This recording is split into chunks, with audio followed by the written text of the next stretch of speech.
everybody. Welcome to Queer Games Heck Yeah! For the last time this season. Yes, this is what I've been hinting at, I guess, for the last few videos. It's finally come to pass. Um, this is the final episode. Don't be sad because it's ending. Be glad because it happened. Um, I'm pretty sure I'll be back though, because I just love this so much, but I do have to take a break. We've done 50 games this batch, which I think is pretty damn amazing.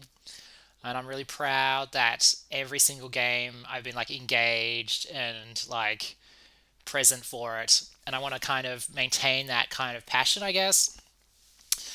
Because the last thing I would want to do is just to kind of be doing this by rote and just kind of like churning through them. I never, ever, ever, ever want to be that person or do that. So while it's like, well, I've got a burning passion for it, that's when I'll do it. And the second that starts to flag, I'm like, we can come back. Like just, not that it's flagged, but what I'm saying is I can see a time where it flagged. Is that any of that making sense? I'm just kind of excited to be back doing it, but also excited to be finishing it. So I guess, it is what it is.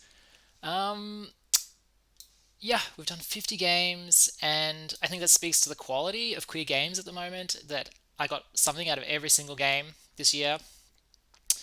Although maybe we'll get nothing out of this game. Who knows? Maybe this will be the game that, like, just turns me off queer games entirely. But I think that's incredibly unlikely, because I think it's maybe a lifelong love affair I've got with these things. Ah, how is everybody? How is the one or two people that how is the one or two bots that watch these videos? How are you? I'm okay. I guess I am in a state of flux at the moment. I'm finishing up a game, or I'm starting a new game, or I'm working on a new game. But it's such a long project. It's the one below. It's such a long project that I'm probably also going to just have to like turn out a little project in the middle. So it's basically I'm like finishing one, preparing a big one, and then also like starting work on a little one. So yeah, it's just kind of like a lot's happening, which is why it's nice to kind of take these moments out and just reconnect with some actual games. What are we playing today? We're playing A Memorable Time. Oh, which is a great title to finish on because it has been a memorable time for me. I'm doing a few little victory laps today. Okay, so if you're like new to the stream or whatever, and you're like, why is this person just talking all the time? Well, that's what a stream is really. But also, I'm just like, I'm trying to like thread together a little narrative for the last 50 episodes. Um, a memorable time. I don't really know much about the games going into them, so if you don't like surprise content, look away. But so far, I don't think we haven't blundered too much. I think we have been challenged. I think I've seen dark stuff that I wouldn't have necessarily sought out. Um, but I've never felt like the game developers have done me dirty. I think all the games have been done with such obvious care. Or well, well that's a strange one because some of them are sort of game jam games that have been made in like 5 minutes, but they've still been done with like a certain integrity, I guess. So even though I say watch out for surprise content, I'm just going to go out on a limb on this final episode and just say, whatever, you'll love it. This one I think is really interesting choice. I don't really know much about them, but I have tried to like pick up a few breadcrumbs because as I said, it's the last episode, so I'm like, oh, what's a good one to play? So this is called A Memorable Time, and it's about a sex worker and her last client. That's the little tagline on the web page on the itch page. And so I was like, oh, that's very interesting because last year we played a game called He Hecked the Girl Out of Me, and it's probably one of the more interesting queer games from the last 18 months, I reckon.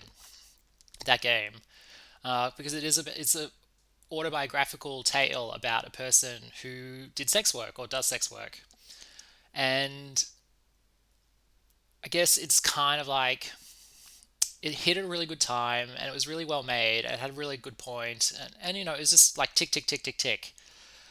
And I feel like this might be a really good game to kind of bookend He Hecked the Girl Out of Me because it was a bit zeitgeisty, and I think this game may also be like it's of a similar vintage, right? And so it's come out around the same time, presumably tackling a similar topic like sex work from a queer perspective. Um, and apparently a bit autobiographical as well. And so it's kind of like, what an interesting contrast I'm kind of hoping these two games will make to each other. But also right of their time, it's like in 5 years the scene will be different. The conversation will be different, the games will be different. And so I think that's one of the reasons I'm like, well, let's record this now in 2023 and see what we get. It's called a memorable time, but I've got a bit of a programmer engineer in me, and so I'm always like really. Sometimes you get little clues just from the presentation of the game that kind of tell you other little like little store, like little hints. And so the URL for this game, I don't know if you can see it's below. It's loslesbian.itch.io. So Lost Lesbian is the artist. Itch is the website that's hosting the game. It's a really great game website for independent games. And then the rest of the URL is the slug for the game, like the secret name for the game.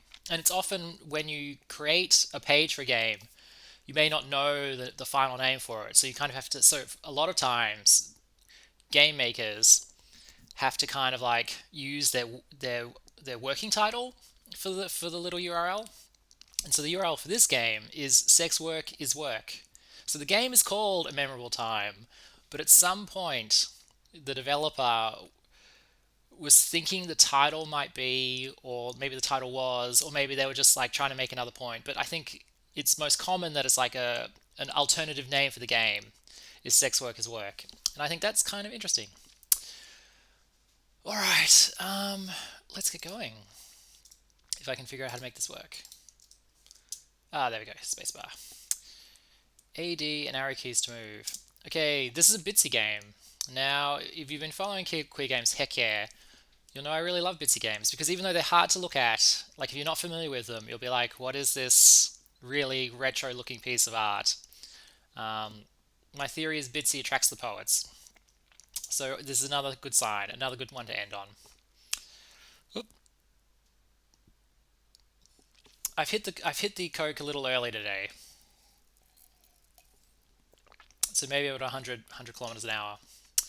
This Bitsy deals with sex work, anxiety, and the results of growing up in queerphobic environments. All characters are above the age of 21. Well, now we know it's an American game. This Bitsy is part of a queer series. It was inspired by personal experiences. Okay, inspired. So biographical elements, but that doesn't mean it's like a one-to-one mapping. Which I think a little bit, he hatched the girl out of me, you know, is very tightly plotted narrative. Oh yeah, I don't know, it's interesting. It reminds me a little bit of like, there's a really good book written about World War II. Someone Sayer. Anyway, it's not quite like accurate down to the dates and locations, but it's accurate in a different way. It's like he took liberties with his life story and the places and the other people, but to get at a bigger truth, like what the whole war really like felt like to him, not just the I don't know. There's some word for it, verisimilitude or something. See, I'm not an academic, okay? I'm just kind of throwing this stuff out there. I want to talk out loud. I want to be inspired by these games. Whatever they say to me, I'm just going to sort of like throw back, even if it's not fully formed. Advanced to start. A memorable time. Oh, I thought we've already seen this. Oh, hi. You, hey there. I scheduled an appointment with you. Yes, 2 hours, right? Yes. Interesting that this game instantly leaps out at me that it's in the second person. Like, you said this, you're doing this, rather than interesting. All right, would you like to come in? Yes, thank you. Oh, this is unusual for a Bitsy game. I think they're normally very sort of top-down, almost RPG style layouts. This is a little bit more of a mist type first-person view. I wonder if you could make an FPS in Bitsy. Why would you? That's just being cruel. Okay. Oh no. Oh, oh, we can walk around. Okay, that's cool. Oh, A and D. Okay, yep. Oh, hey, no need to be shy. Please come in. Okay. Do I close the door? Yes, you can do that. But if it comforts you, it's totally fine to leave the door open. Oh, I think I would like to leave it open. Ooh, okay, yep. It's not giving me much feedback about when I'm supposed to move and when I'm supposed to just progress the conversation. But that's okay because it's not that kind of game. Sure. We'll have a quick talk first. You know, getting to know each other, consent, and so on. So please, get yourself comfortable. I mean, it's pretty impressive. One thing about Bitsy games is I feel like they're quite impressionistic, you know, and like not in the techniques of like the impressionist artists from like 120 years ago, but more like just impressionistic in that thing. It's like this pixel represents the sun kind of thing, or these 3 or 4 pixels represent a bed, and I just think it's amazing how much, I guess. I mean, this is a complete room, right? Like you can look at it and you can kind of tell everything. There's a lot of details in this room, even though the resolution is terrible. Oh, that's me again, walking around. Yep. Yeah, okay. Is it okay if I sit somewhere? Yes, totally. You can sit wherever you want. Okay, maybe on the bed? Sure. Would you like me to sit with you? Yes. I mean, only if it is okay for you. Okay, this person's very nervous. Um, as I think most people would be. Even if, yeah. It's a delicate. I've just realized like about 10, 15 seconds ago that this is actually like a serious game about a serious topic and quite a delicate topic. And so I'm all of a sudden I'm just like, oh, actually, Luke, just be careful with what you're saying. Well, of course, it is okay for me. Except, the people have made these games because they want you to engage, or they want me to engage. And so I want to engage with the content of the game, even if it's difficult for me. Um, because sex is a very delicate topic, and sex work is a maybe even more of a delicate topic.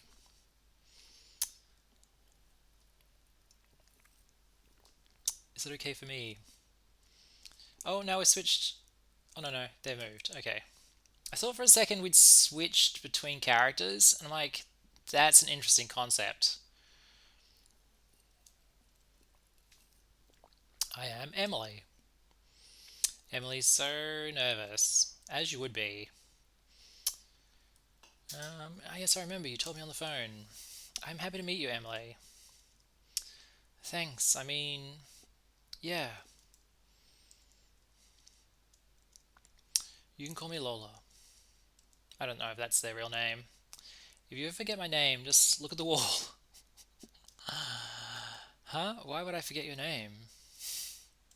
Oh, I was just joking. Oh, okay, sorry. It's fine, I did not mean to confuse you.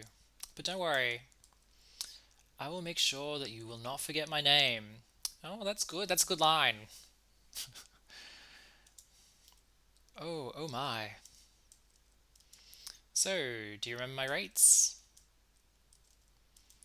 I think on the phone you said 250. Yes, but actually today it will only be 100. What? For the same service, of course. May I ask why? Because it is my last day here. You are my last client. We're going out of business sale. Oh yeah, you told me that on the phone. Is it a problem for you, honey? Why would it be a problem? Oh. Well, some clients intend to see me more than once. Yes. Because I'm an indie dev, I live a little bit in a hustle culture, and it's always like, you want an ongoing relationship with your clients, you want an ongoing relationship with your customers. It's good business advice. And since I'm going to quit, that won't be possible. Oh, I hope, I don't think it is a problem for me. After all, this is my first time. Oh, I guess, Emily. Yeah, I can tell. You were blushing all over. Oh, I understand that you feel nervous about it. I am so sorry. Oh, honey, you don't need to apologize. I don't mind that you feel nervous. Are you sure? Totally, I really don't mind. Can I do something to calm you down? I guess, in the state where I live, sex work is legal and it's regulated, and it's I think depending on who you're hanging out with, which group of friends you're hanging out with, whether it's seen as um, like normal or not, like respectable or not respectable. Like I do think my home state of Victoria, and maybe Australia in general, it really is like it's almost like depending on who you talk to a bit. Um, so I think we have kind of a generally pretty like I don't know, mature debate about it, but then also you can kind of, some people frown on it. Maybe most people frown on it, but I don't know. It's like, I'm sure this conversation happens everywhere on the planet. Wait, where was I going with this thought? I don't know. I don't know. We'll get there. I don't know if you offer this, but would you be okay with us having a hug? Oh yes. And so when I guess I fall more into the camp of um, sex work is just work, right? How is it different? Like if you work for like as a programmer, you're selling your time for your labor. Here is sex work is just selling your time for labor as well, in a way. The problem is obviously like exploitation and unsafe work practices and like the stigma around it. To me, those seem bigger issues than the actual, like if it was just a simple business transaction, that would be fine. But obviously, society is kind of messed up in a way, and so there's a lot of layers to dig through. One of the things I really like when you're talking to people about sex work is that I do think there's like this element of like really caring about it. Like, you know, I was talking to this person and that sounds a bit dodgy. I think I was just watching a news story or something, and it was basically a big part of their clientele is like people who can't get out of their own homes. They have like accessibility issues. Um, and what was it? I think it may have been in Canberra. There was the media tried to beat up a scandal that sex work could be claimed on like the disability insurance scheme, and you had like people, like the headline or something, the tabloid was like, oh, the government's spending money on sex workers kind of thing. But then if you actually looked into it and you read it, it was like really legitimate spending, and also just really kind of kind, and just kind of just really intimate kind of thing. So I don't know. But then you play something like he hecked the girl out of me, where the sex work is illegal in that part of the world, and the kind of the terror and the fear and the stigma about sex work comes out of that game. So it's interesting. I don't know if I quite pulled all those threads together to a coherent thread, but you know, it is what it is. I'm getting a tenderness out of this game. Oh, of course, I'm okay with that. There is mainly two things that I won't offer, and those are unprotected sex and kisses. Um, and of course, you don't want to like. There's a lot of I don't know. I sometimes think there is a tendency to present sex workers as like, oh, it was just a lonely person who wanted a hug. Um, that's sort of the pretty woman kind of vibe. Where I don't think it's like that. I think most of the time it's, you know, a bit more transactional, a bit more about the sex, I guess. Um, okay, thank you for clarifying. You're welcome, honey. So, would you like to hug? Yeah, I think I would really like that. Oh, come here then. Oh, they're making use of all the Bitsy framework, wobbly text and stuff. See, that's beautiful art. Like, once again, with a few pixels, you get a whole lot of stuff. She is cute. Oh, wow. I can feel her heartbeat. Her heart is beating so fast. I wonder who said that. Us or Emily? I think I like holding her. I should be careful. After all, she's still client. Okay, it's still us. Interesting. And she's going to be my last one. I'm going I'm going to let go for now. Maybe I can hug her again later. For now, I should find out how I can please her. I really want to give her a good time. I'll make sure that she remembers my name after tonight. That's cute. Thank you. I liked that feeling of your body against mine. Oh, me too. I'm happy that you liked it. I could feel that your heart was beating very fast. You said that you said that is your first time, right? Yeah, yeah. Well, I had sex before, but it was my first time being with your first time with a sex worker, maybe a woman. Yeah, also that, yes. But especially the first time with a woman. Go Emily. Like the bravery to say the stuff out, to act on it, and to say this stuff out loud can be terrifying to a person. Terrifying. And depending on where you are on the planet, deadly. But in large parts of the planet, very, very safe. Oh, okay. I feel a little embarrassed. I'm just saying that because if you're watching this and you haven't come out yet, like, I recommend it. I probably shouldn't have said, oh, if you come out, they're going to hang you. No, no. It depends where you are. I'm 99% sure you'll be fine. 80% sure. Honey, you don't need to feel embarrassed. There's nothing wrong with wanting to see a sex worker. Oh, and I feel like you need to hear something. It is okay that you want to have sex with another woman. You don't have to be ashamed or scared of this, okay? You were right. I grew up in a very homophobic place. So that is probably why I'm so scared right now. But I really, really want to do this. Go, Emily. You're so brave, Emily. It's true. I can only imagine how scared you must feel right now. And just so you know, I'll make sure to make your first time memorable. There's a little bit like, I sometimes think with queer games, there's a little bit of an element of like, I wish this is how it was, or I wish this is the conversation someone had had with me.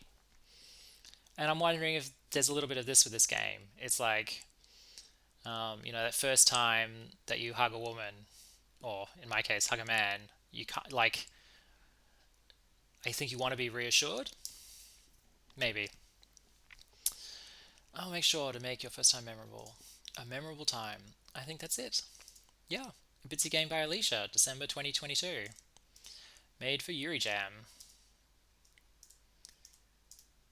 Alright. I knew it would be a short game. Bitsy games, they almost are always very short. Sometimes they're 10 seconds long. I learned the phrase flat games today, um, which is even like just super simple game, super basic. Well, I don't want to say simple or basic because it's kind of like um, great depth can come from something that's very simple. But yeah, flat games, this idea that it's literally just this thing and you walk around and that's the game. There's nothing to interact with. There's nothing stopping you. It's literally just sort of like walking around on a picture. Bitsy games are almost that, and this was almost that. So maybe Bitsy games now are too complicated for me. Maybe Bitsy games. I used to think they were Spartan and austere, but now I can see how overly complicated they are. Not quite. Apparently, yeah, part of a quiz series. Well, I mean, that was it. That was a memorable time. Now we're into that bit where it's like, we finished the game. Does that mean we've finished Queer Games Heck Yeah for the day? But of course, I don't want to go because I just love it so much. I started the stream by saying I was interested to see how this contrasted with He Hecked the Girl Out of Me. Um, Two very different takes. And based on the disclaimers of both games, I think both of the authors would be like, this was my own this is my own take on it, and it certainly doesn't invalidate other takes on it. And it certainly, I think they both kind of were almost at pains to say this isn't like a commentary on that covers every angle of sex work. This is just a little personal take on their little slice of it.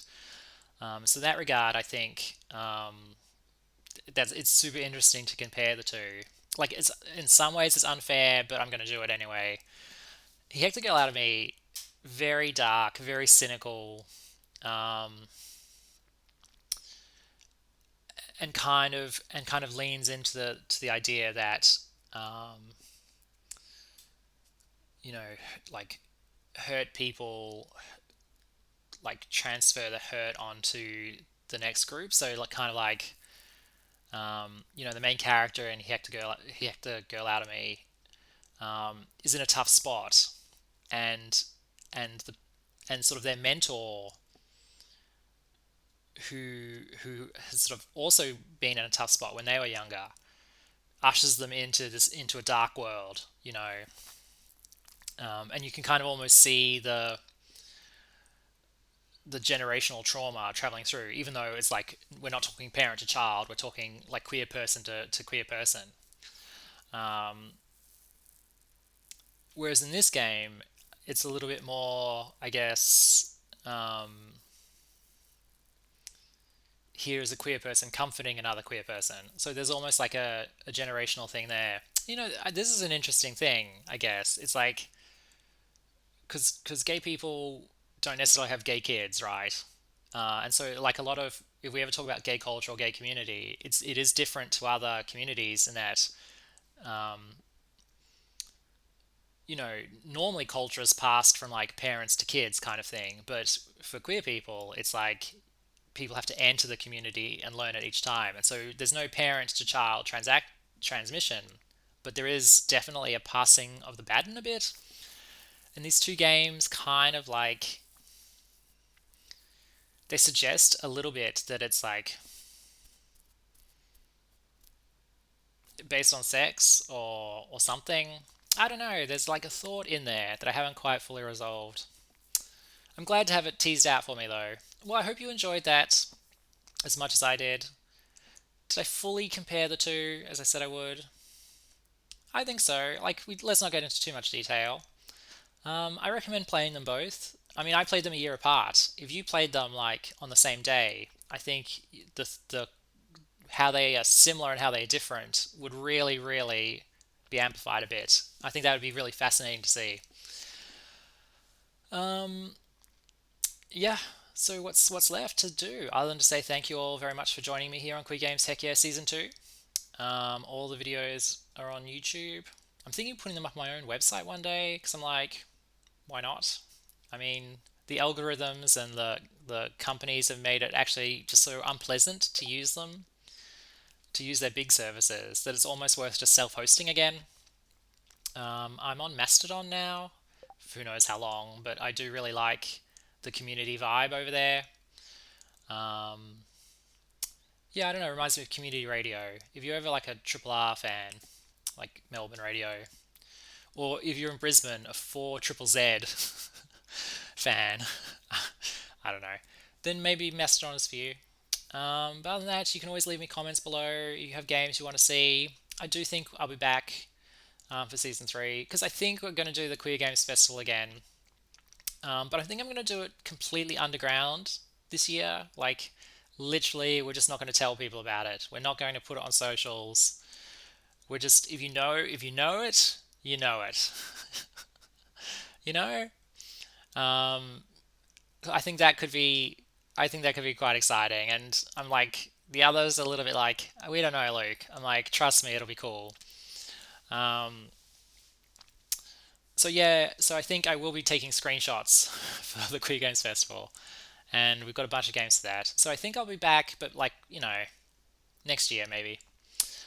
Um, yeah, I just really want to thank all the people that have made the games that we're in this year. The quality just every year gets better, I guess. I mean, the Game Jam games I'm struggling a little bit with because there's so many of them, and they're they're not always substantial. Like I don't mind a short game, but I want something that's really resolved. So I understand why Game Jam games are so popular at the moment, but also I'm a bit like, okay, I'm ready. I'm ready for a bit of a counter reaction to Game Jam games. I reckon. I think it's time to like they they blew the scene wide open and they raised the bar. Now I'm like, okay, it's time to raise the bar again. That's like my like semi-professional view of it. So I don't know where I'm going with that thought. I guess I'm just talking about where I see the scene at the moment, maybe where I want to see it go. Yeah, I don't know. It's all good. It's all exciting at the moment. Um, yeah. Oh no, I was trying to thank all the people for making the games, and then I just kind of verged into a God. We stop making all these games. No, no. Yeah, just thanks for making these great games. The one consistent thing over the last 10 years that I've been playing queer games um, is there's always this kernel of like just genuine personal, I don't know, hope. Even the games that are really dark, the mere fact that someone has put their darkness into a piece of art is hopeful. And so just this common thread throughout the hundreds of games I've played has been just hope, you know. Um, and while the queer community just has that sense of humor, has that sense of hope, has that sense of drama, I mean, I think it'll be fine. All right, I really am going to say see you later now. Thank you once again, and yeah, I'll see you later. Bye.